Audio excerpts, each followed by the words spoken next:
of us. What about Iceland, Sion? You've written a story where you have a Down syndrome girl as the main heroine in it. Yes, the book, The Blue Fox, takes place in the 19th century. But the reason I chose a person with Down syndrome as one of the main characters was because it reflects on the situation in Iceland today. In the book, an Icelandic student from the University of Copenhagen, a botanist with some medical knowledge, he discovers this girl as she's kept in a shed in a backyard in Reykjavik. And she knows what she is. She knows that she is someone with Down syndrome. And he takes her under his wing, to the opposition of the local priest in the parish where he moves to in the remote north. And in those days, children with Down syndrome simply weren't allowed into the world.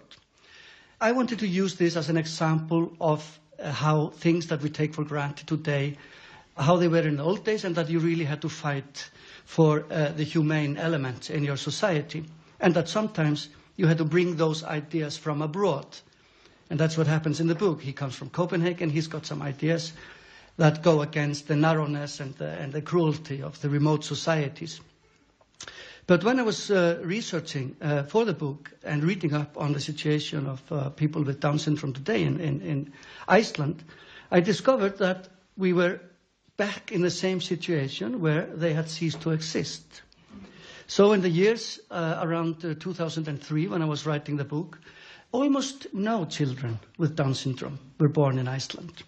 And this came as a big shock for me, because I thought that we had reached the understanding that people with Down syndrome, like so many people who are born without the perfect body and the perfect mind, like the rest of us, really, that they were accepted into our society.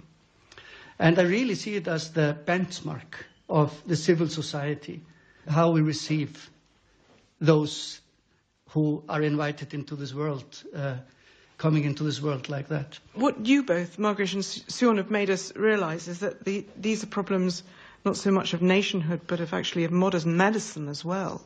And Björn, you're a medical ethicist. You think about this in a professional capacity.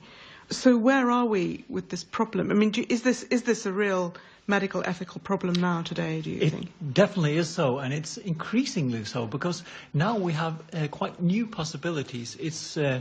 We're able to, in a few milliliters of the pregnant woman's blood, to be able to analyze the DNA of the fetus.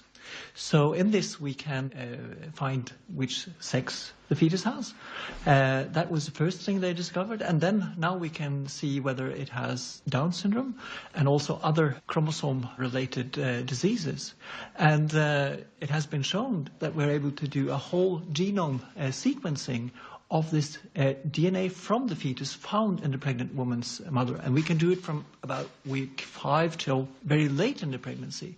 So this means that we now are able to see all the genes of a fetus, and not only medically related conditions, but also socially related conditions. And of course, this puts us in a new situation where we have to really decide, should this be allowed? Should it not be allowed? And I think it's very important to notice also what Margaret points out when her uncle Reidar on the bus says, I am not like everybody else. These norms which he expresses there are not outspoken. There's not people going to Reidar saying, you are different, but he senses it.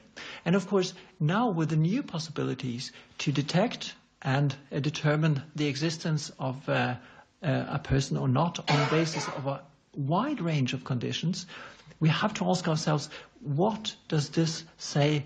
What norms do we get in our society in the future?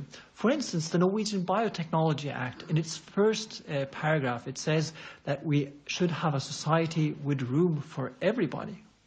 And the question then arises, okay, if we systematically look for and remove certain conditions, for instance like Down syndrome, do we then have a society which has room for everybody? Do we have an open and including society? That's the question.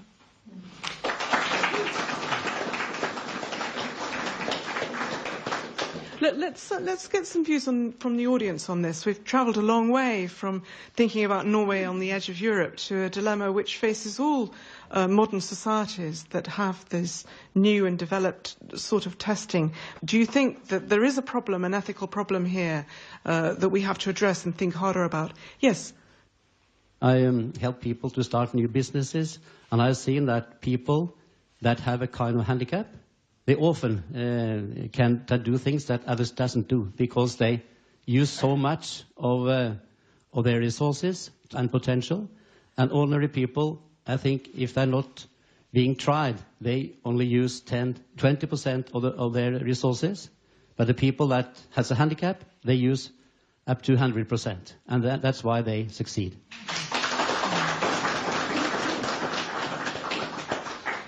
There's a lady here who had her hand up. My name is Anna-Karin Asrud. I'm a mother of 6. I have 3 living children. 3 children, 2 boys and a little girl, died as small. And they died because my husband then and I were carrying the same recessive gene, which means that doubled up is a 25% chance of getting this disease. And it's final. The children can live up to 5 years and then they die. There is an enzyme missing. And when my little girl, she lived till she was 6 months when she died, and they tried a new treatment and they gave her some blood plasma. It had worked in sibling illnesses and they were going to try as an experiment on my girl. I knew that her brain was damaged because this enzyme was sort of storing in her body, in her brain as well. And she was damaged already. But this treatment could save her, perhaps, if it worked. And then my dilemma was, I intensely wanted my daughter to live. I had such a dilemma because inside me there was this, can I take the responsibility of a little brain-damaged girl for the rest of her life? I might die before her, naturally, and she might still be living and depending on me. And when we got the result that it didn't work, that has never left me. The feeling of relief. I don't have to make a choice. She could have lived. New medicine could have saved her. I would have kept my daughter alive, but damaged. It's an ethical question, which is deep, and it's a big, big, big decision to take. It's a lifetime responsibility if you choose to keep a child. It's not just a political question, it's a personal question, and it's deep. Thank you very much for sharing that with us.